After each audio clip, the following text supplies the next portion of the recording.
Welcome. I'm Betsy Peterson. I'm the director of the American Folklife Center here at the Library of Congress. And on behalf of all of the staff, I want to welcome you all here today. This is the second concert in our 2019 Homegrown Concert Series. We do have a schedule of the whole year's events out in the foyer, so please pick one up if you don't have it. And today we are featuring the Alash Ensemble, who will be performing music and throat singing from the Republic of Tuva. A word about the Homegrown Concert Series. It is an opportunity for the American Folklife Center to work with folk arts coordinators from all over the country who help us identify and select the very best traditional music, dance, and narrative arts to bring their traditions here to Washington, D.C., and share all of these wonderful artists and traditions with all of you. It's also an opportunity for us to enhance our own archive, and all of the concerts are recorded for later webcasts. So with that said, I do want to say if you have a cell phone, please turn it off, any other electronic devices, et cetera, et cetera. And now I'm going to just turn it over to the Alash Ensemble. I know they're going to play a little bit first to introduce the music to you all, and then Quirk, their manager, who is somewhere around here, and he's right back there. Okay, he will tell you a little bit more about the music, what you're hearing, and about the musicians. So, without further ado, please welcome the Alash Ensemble.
Turlab olgan sınnar ede jaylaklarına, sınnar ede jaylaklar dongsarası yolları biz Huveydemir.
Эки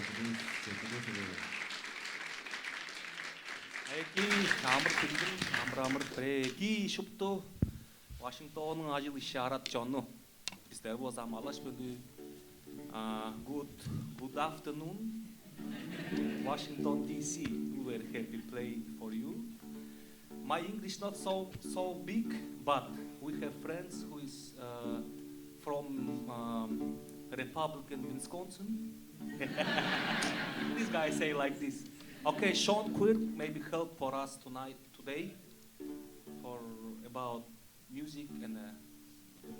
Thanks, Ayan. Yes. Thank you very much. Thank you, Ayan Shirizhik, Bady-Dorzhu Ondar, and Ayan-ool Sam. Let's give another round of applause for Alash. Thanks. Oh, wow. Thank you. So we've only got an hour. We've got a lot of music to play. We've got a lot of music to listen to. We've got a lot of stuff to find out. So we're just going to jump right in. Once again, welcome very much. Welcome and thank you for being here to listen to and learn about the music of the Siberian Republic of Tuva, which is the homeland of Ayan Shirizhik, Bady-Dorzhu Ondar, and Ayan-ool Sam. They are three of the finest musicians of their generation back home in the Republic of Tuva. As Ayan mentioned, I am not from the Siberian Republic of Tuva. I am from the Siberian Republic of Milwaukee, Wisconsin. However, I have been living in Tuva for the last 16 years, and it's been my great pleasure to live in Tuva, work there as a member, as a musician of the Tuvan National Orchestra, an employee of the Tuvan Cultural Center, and as well as Alash's manager and front of house sound engineer. So my job here as the part American, part Tuvan is going to be to just provide a little bit of context about the amazing music that Alash is presenting, and of course, about the people who play that music and the land from which this music comes from. So, we just want to get you...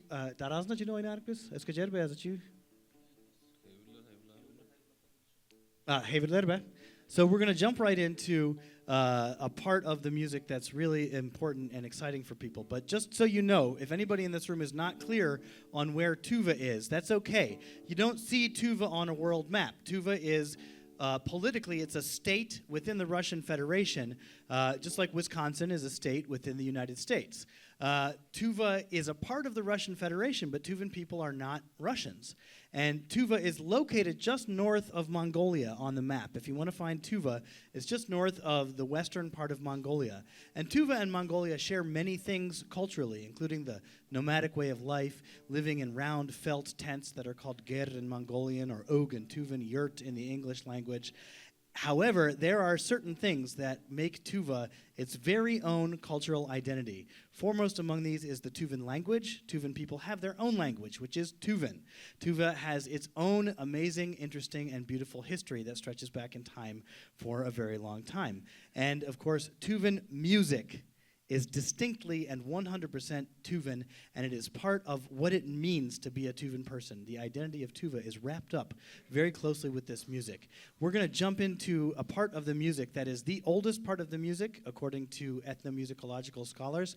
This part of the music may come from a time before human beings invented language. What we are talking about is who-mei, sygyt, Kargyraa.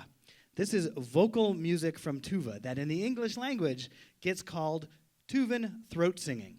That's a term we have a problem with. Tuvan, great. It's from Tuva. That's wonderful. But throat singing, think about it for a minute.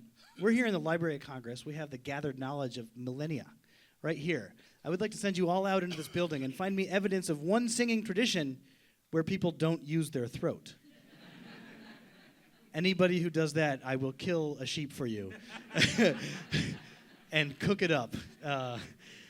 So saying throat singing is really redundant when we're talking about the vocal music of Tuva. Also, in the Tuvan language, we do not have a single word for what English speakers are referring to as throat singing, or a Russian people will call it gorlovoya penya, canta de garganta, boas sharkase, whatever language you want to speak in. In Tuvan, we have lots of different names. What are we talking about here? Each member of Alash is going to show you a different instrument. Okay? It's not even thought about as singing. These are different ways of making music with your voice that are as different as a contrabass is from an oboe is from a trumpet. And each of one has their own existence and their own name in the Tuvan language. So I'd like to ask Ayan-ool to start out. This is called who-mei in Tuvan. That's all it is. It's just who-mei. It's not the anything of anything else. It's who-mei. I'm going to ask you guys to listen to it. Open your ears. Just see how many different distinct notes your ears can hear, and what are they doing? Are they going up and down? Are they making a melody? Are they droning? Are they vibrating? What's going on here? So let's listen first, and then we'll talk for a quick second about what's happening. So Ayan-ool is going to show us the Tuvan vocal art of who-mei.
Ayan-ool Sam.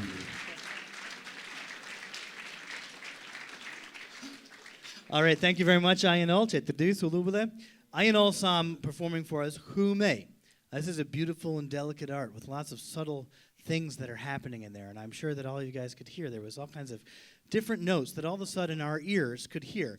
And this is what we clumsy speakers of English are trying to get at when we describe the vocal music of the Tuvan people as throat singing. We're grasping for a term to describe when you have one singer who is singing multiple distinct notes simultaneously that your ear can distinguish as separate notes. And everyone says, wow, this is really exciting. A single singer is singing 2 or 3 notes at once or more. But really, because of the way music works and because of the way physics works, anytime we make a sound, even right now when I'm speaking to you, there are lots of notes there. It comes from something called harmonic vibration, the overtone series. It comes with how vibration works. And I'm not going to break this down for you. You guys are all small adult human beings who know how to use Google. But the overtone series tells us that anytime we create a note, let's say I walk over to the piano, I hit the key that is a C. That hits a string that has a certain length. And when that whole length vibrates, it vibrates a certain number of times per second. And that gives me a note that I call a C. However, because of the way that vibration works, there's also another higher C produced above that, and another G produced above that, and then yet another C, and then an E, and then a D, and it goes up in this arc, and that's called the overtone series. The point I'm making here is that anytime we make sound, there are lots and lots of notes happening there simultaneously. So the cool thing is not that a Tuvan singer is singing lots of different notes at the same time. The cool thing is that we can hear those notes separately as different notes that are doing different thing. Why am I bringing this up to you? Because Ayan is going to share with us a style of vocal music that bases itself in what Ayan-ool did and who-mei. But now he's going to take that beginning vibration. Remember when I hit the key on the piano? That's called the fundamental. That's where the rest of the notes get born. He's going to make that really quiet, and he's going to take one of these other hidden notes that was always there. It's called an overtone, and our ears don't hear them. They're blended together. You know, we only perceive them as the timbre or the color of the sound. But now Ayan is going to take that secret note that was always hiding there, and he's going to make the main thing. And this turns his voice into a beautiful sound like a flute or a whistle. And the name of this in the Tuvan language is sygyt.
Getirdim. Ayan Shirizhik. Getirdim.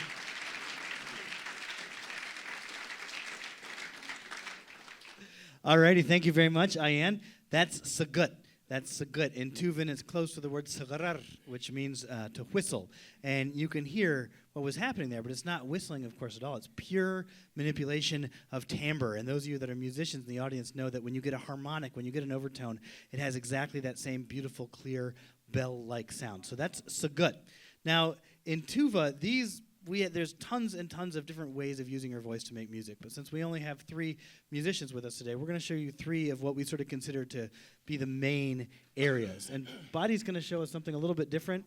This is Kargyraa. And Kargyraa utilizes the action of something called your false vocal folds to create a much lower, deeper drone sound. But at the same time, as it was explained to me 15 years ago by one of my early teachers of Tuvan music, we were out in the mountains in the west of Tuva working with his yak herd. And he explained to me that when you sing in this way, when you use your voice in this way to make music, you should think about mountains. And he pointed at the mountains that we were in, and he said, just look at those mountains. You know, look at how the tops of them go up and down. Sometimes they stay the same. And that's kind of all he said.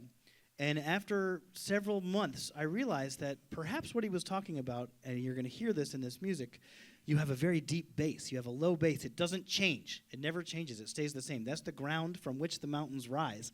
And I want you guys to use your ears and listen, because above that, you're going to hear a melody line that goes up, goes down. Sometimes it stays the same. It makes a contour very high above that deep bass, just like the contour of a mountain range as we would view it against the horizon. So let's listen to that as Bady-Dorzhu shows us what we call in the Tuvan language, Kargyraa. We would love, especially with the little kids, if you guys want to kind of, if people can make room for some folks to maybe squeeze in down here, especially with the little one there. Come on down. Come on down. Don't be afraid. We have throats, but we don't bite. So, now that we've, especially with the little ones, find a comfortable spot. We want you to be comfortable as you listen to Bady-Dorzhu demonstrating something called Kargyraa.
Bady-Dorzhu Ondar. Thank you very much, Bady-Dorzhu Ondar, for sharing with us Kargyraa. We're going to jump into a song that has the whole band again now. One of the problems when there's a lot of problems here today, but one of our problems is that when you have music that's so intense and it's so beautiful, what you guys just heard is what I was talking about when I said that serious academic people talk about this music extending in time to a time before people invented language. And this is what I was talking about when you have one single singer performing this very beautiful, slow music that you just heard. And when you hear people like me talking about facts like how old this music is, and when you are a foreigner to this music and you hear performances like the ones you just heard, it's very easy to think that this music is some kind of special niche that requires some sort of really secret and intense training, or it's very easy to think that this music is very deeply intense and spiritual and it must only be performed under certain conditions. And while there is a deep spiritual connection to the music because of the animistic belief of the living nature of all of the land and things around us, there is that side to it. However, the music that Alash is playing at every concert and the music that they're playing today is the folk music of Tuva. It's country music. It's just from another country, but it's country music. And we want to underscore this fact by playing a song about horses, which I think anybody who has listened to the song The Tennessee Stud would agree that there is a lot of love for horses in country music all over the world. This is not only because horses are awesome, this is not only because Tuvan music is at its heart the folk music of the Tuvan people, the beating heart of the Tuvan people, but because in Tuva, as in many other areas around Tuva, you have a nomadic way of life that was developed to deal with the severe and harsh climate, because you have minus 50, minus 40 in the wintertime, and it can get to plus 40 Celsius in the summertime. That's 108 degrees in Fahrenheit. And so when you have these massively varying temperatures and climate conditions, you and your livestock animals and your family and the home that you live in, you are all moving 4 times a year, transhuman nature, right? Nomadic, mobile pastoralism. And when you are doing this, the horse is extremely necessary. Without the horse, you cannot live the traditional nomadic way of life. So not only because horses are great and awesome, but because they are literally necessary, as we say in Tuvan, "Achok amdrel chok," which means no horse, no life. Because they are literally necessary, there are many, many, many songs in Tuva about horses. This one happens to be about horses and beautiful girls, so there's a bit of a bonus in this one. The song is called Iki Atar, Good Horses.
All right, thanks, guys. Thanks, Ayan. Thank you, Bady. And thank you, Ayan-ool, as well.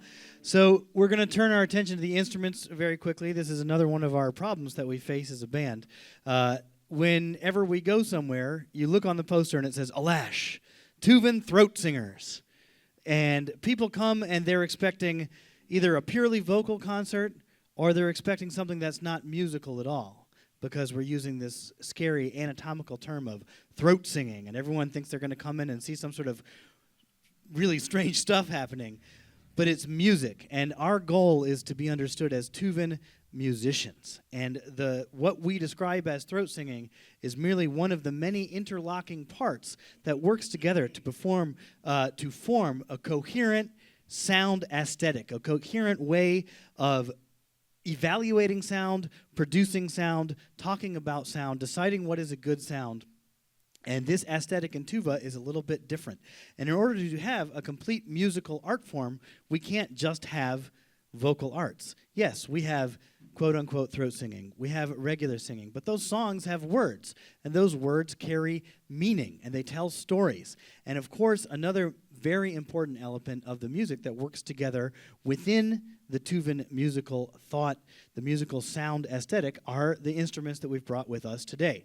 There are many other instruments in the Tuvan musical instrumentarium. This is what we have with us. Ayan has a big drum called a kengirge. And this is actually right here on stage. You know, we're a traditional band, but tradition is a thing that's alive. And this is an old drum. This drum you could find in the Gelugpa Buddhist temples for many hundreds of years, I'm sure. And in Tuva, Buddhism is one of the religions. About 30 years ago, Tuvan bands started to form, having 3 or 4 people, and they said, we need some percussion. So the shaman drum is one-sided. Some bands use that, but a lot of bands found this wonderful, beautiful, bassy, fat drum. This one time made Future Man cry with joy when we played it. So this is called a kengirge, but it's an old drum that's a new addition to the way the music is played now. It's part of the living tradition. Now, on the other end, this is a doshpuluur. Ayan-ool is holding a doshpuluur. This is similar to many other instruments that you will see in Inner Asia and in Central Asia. You have shoor, shoor, xomus, as it's called in Kyrgyzstan. What do they call it in Kazakhstan? Domra in Kazakhstan. It's a lute. It's a plucked instrument. Originally would have had 2 strings, a fourth apart. It's got skin on the front and the back. But again, you have innovation. You got modern tuning heads on the top. And modern Tuvan musicians have added a 3rd string in order to have more flexibility, more range for this instrument. So you have, again, a living tradition happening. You have an instrument that's rooted in the past and yet is changing with the times. The instrument in the center is very, very little changed from its original form. About the only change in this instrument is the tuning heads on the top. This is called the igil, sometimes referred to colloquially as a horsehead fiddle. Which also causes people to confuse this instrument with the Mongolian mornhur, which is a modernized version of basically this instrument. This is the original version. Horsehair strings, horsehair bow, you got skin on the face, and you've got a horse's head carved on the top. There are many, many legends associated with this instrument, including one very beautiful one that's quite made for Hollywood about this young orphan boy who saves this baby horse that is also being orphaned because its mother got killed by wolves. And the boy is supposed to kill the baby horse because his boss doesn't want him to raise it. And instead, of course, he defies his boss, and they grow up, and they win all these horse races, and they have all these adventures.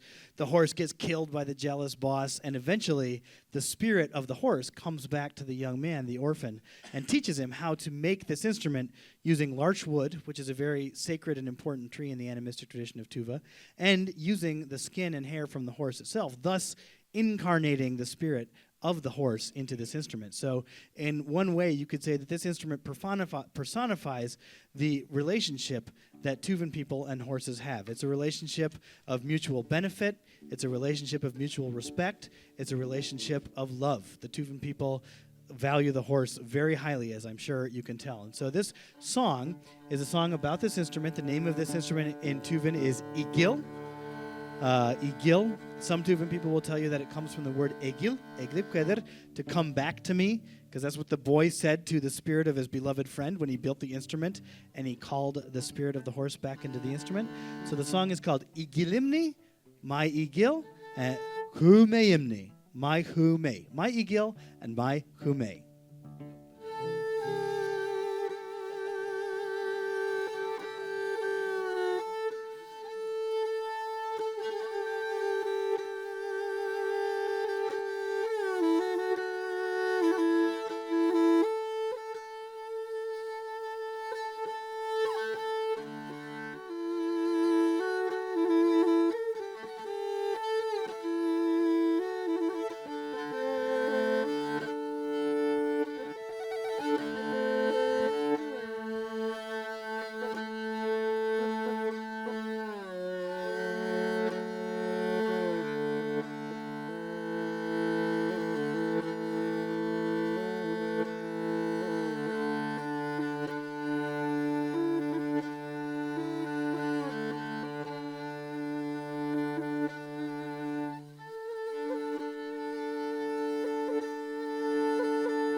So that song that we just played, actually, again, one of the big themes with Alash and their role in Tuvan music is that it's so very easy to get caught up in the oldness of the tradition and in the traditionality of the tradition. And you know, you get a lot of people coming up and asking, is this traditional? Is that traditional? What is and what isn't traditional? And the thing is about tradition that's amazing, and many of you, I'm sure, are also really into this, but it's so important with Tuvan music is that you have a thing that is old, and that old thing is beautiful and should be recognized and should be understood in all of its, you know, how was it? You know, but we also have to understand that tradition is a living thing. It's a tree, it's a plant, it's an animal, it's something that is continuing to subtly change. And however, you know, think about a tree, right? You have the same tree every year. The branches grow a little bit every year. The leaves come and go. The actual appearance of the tree, little things about it change over the course of that tree's life, but the tree is alive. And it's exactly because it's growing and changing that we know it's alive. And this is the case in the Tuvan tradition as well. For instance, the song that we just heard sounds very traditional, and it's about a very traditional instrument, and it's dedicated to this beautiful story. But it's only 10 years old. It's a new song. It's composed. It's not a folk song at all. It's something that a folk musician composed, and it just dropped right into the canon, into the folk tradition, part of that progression. And all of the things that Alash does are part of that. It remains Tuvan, even though you're changing, modifying little things here and there. If you watch some of Alash's other performances where we're collaborating with all kinds of people. We've collaborated with Sun Ra Orchestra.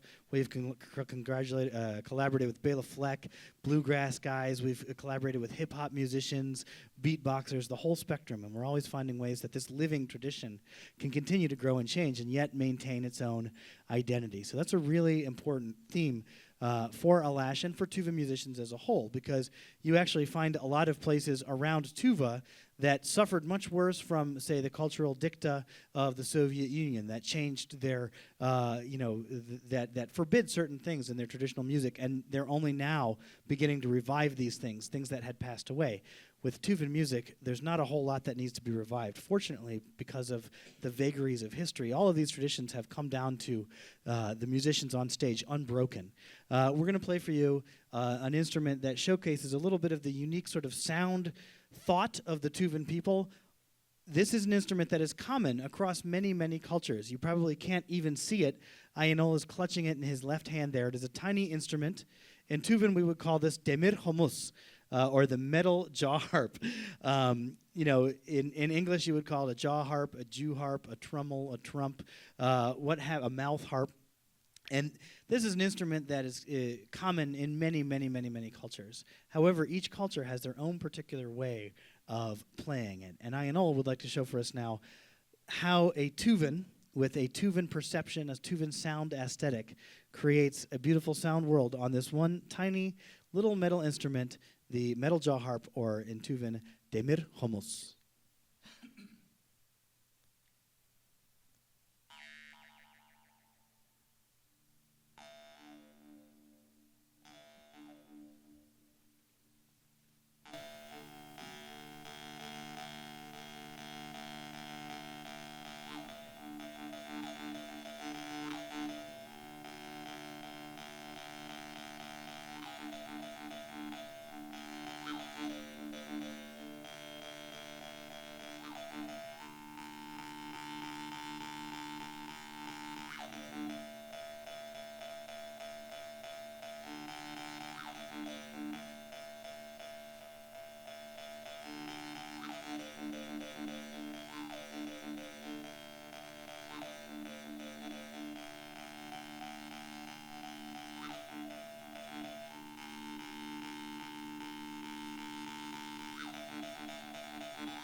All right, thank you very much, Ayan-ool Sam.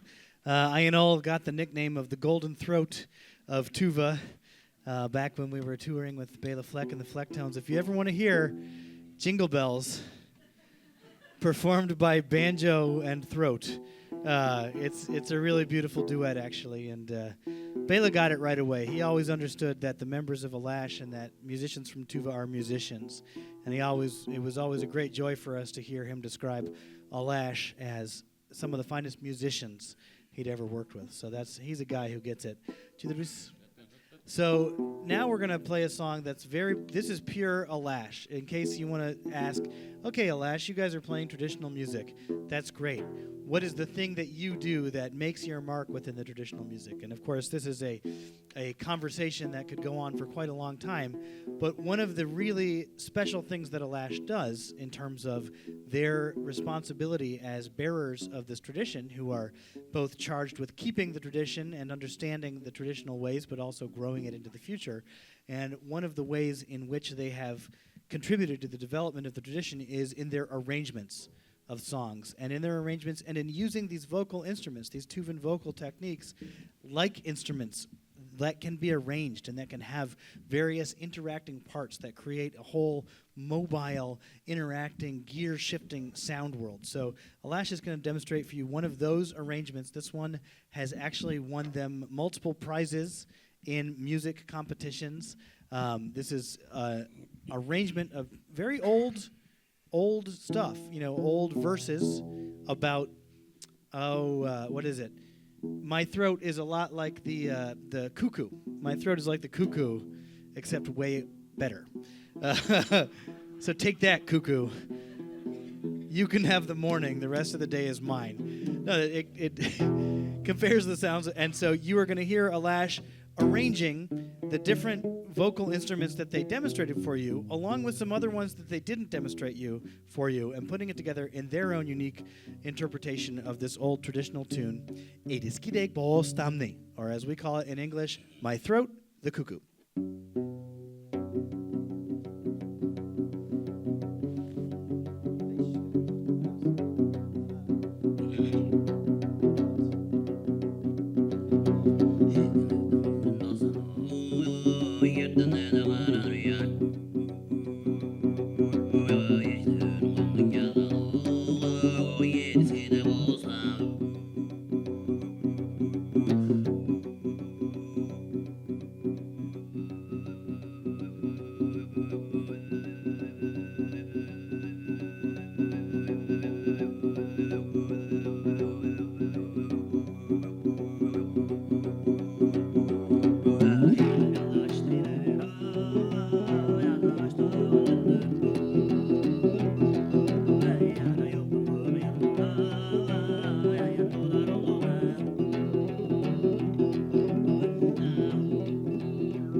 O işte.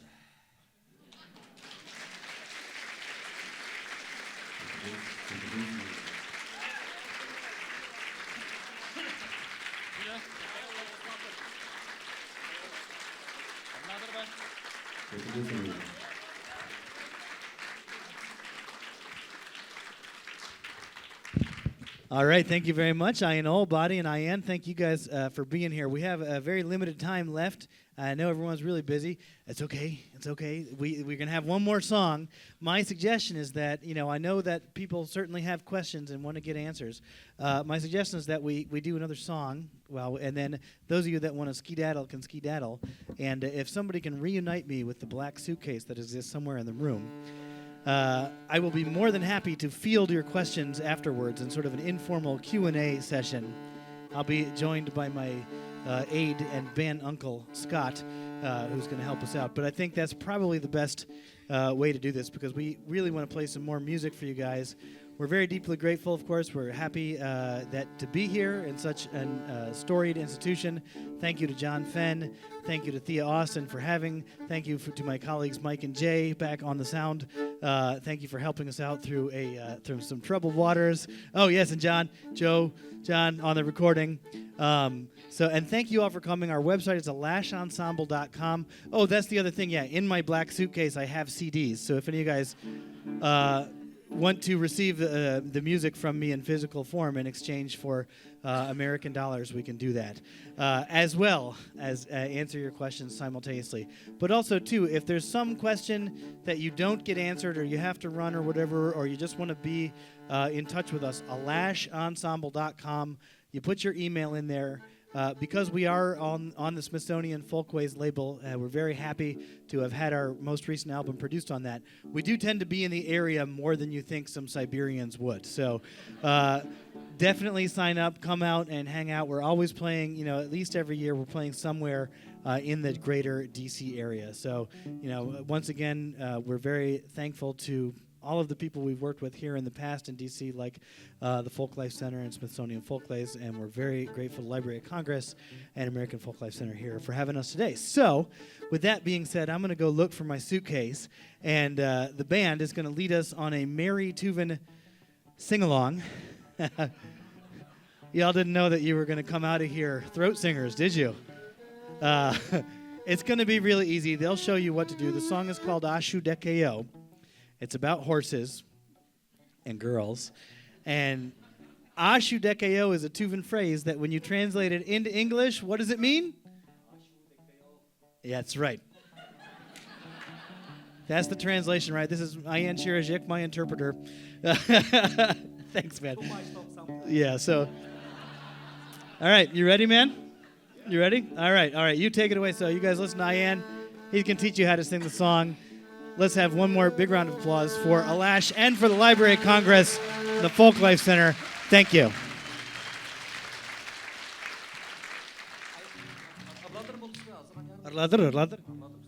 Alban, Horjok.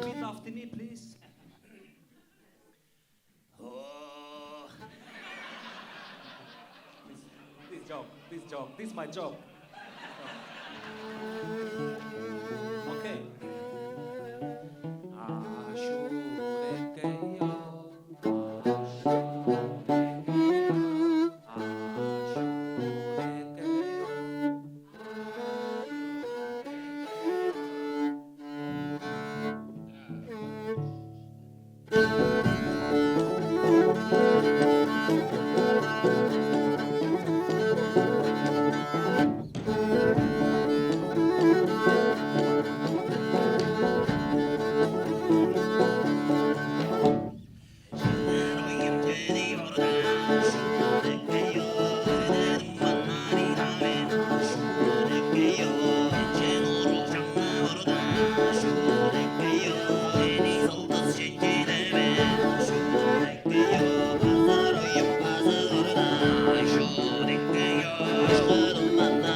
Bady-Dorzhu Ondar. Thank you very much.